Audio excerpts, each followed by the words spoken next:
We're joining us live right now in Sports Medicine, our good friend Dr. Joe Congeni, Sports Medicine Center at Akron Children's Hospital. Good morning, Joe. Hey, Ray. How are you? Good. How about you? I'm doing well. What do you have for us? You know, a couple weeks ago we talked about one of our garden variety injuries that we see a lot, and some of the coaches and stuff were happy about that. I got some feedback. I thought maybe we'd talk about another one. Maybe even bigger known than the Sievers we talked about a few weeks ago is one called Osgood-Schlatters.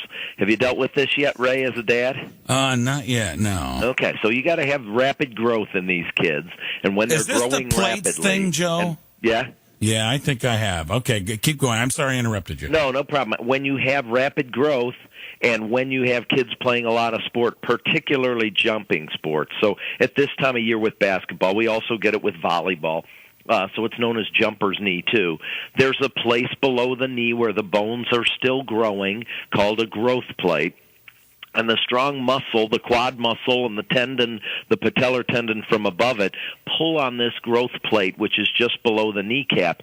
And it gets to the point when kids are playing a lot of sport, it's achy, it's painful, sometimes when they play, sometimes when they're just at home, sometimes when they wake up in the morning. When they start getting weakness, it's time that we have to rest them a bit. But there's definitely things we can do with this problem that's been known for a long time called Osgood-Schlatter. And one of the things is it can occasionally get a pull-off fracture where it happens kind of all at once. They may be complaining of achiness and a bump below their knee. They go up for a layup or they're jumping for a jump ball or something for a rebound. They feel a pop and it swells. It can actually get a fracture through this growth plate too. Well, and once you get the fracture in these growth plates, how dangerous is this for baseball, football, and all these other kids that are going through this? The fracture heals, but then we need to put them in a cast and take them off.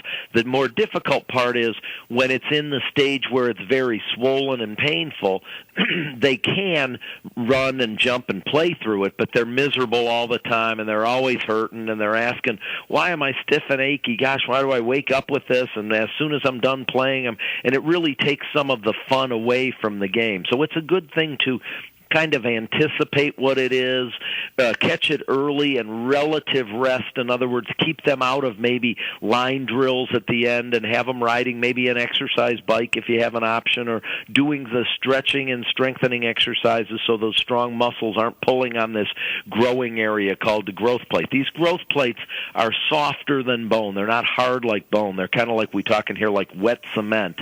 And so when the tendons pull on them, instead of getting tendinitis, these kids get growth plates in areas all over the body, like Little League elbow when they pitch a lot, like Sievers when they run a lot in the heel. The hallmark is the one in the knee. Between the ages of 12 and 15, it peaks at about 13 or 14 when kids are growing a lot, and they will complain a lot of really achy pain and a bump below the kneecap, and the problem is generally Osgood-Schlatter's disease. Anything we can do to help the recovery of the body, Joe? Yeah, definitely, and both prevention and help when it's coming on, and that is, for a lot of these kids, is just simply being good with those dynamic workups. Give them a good 5 to 7 to 10 minutes to stretch, and particularly stretching those lower extremity muscles, the calf muscles, the quad muscles, the hamstring muscles.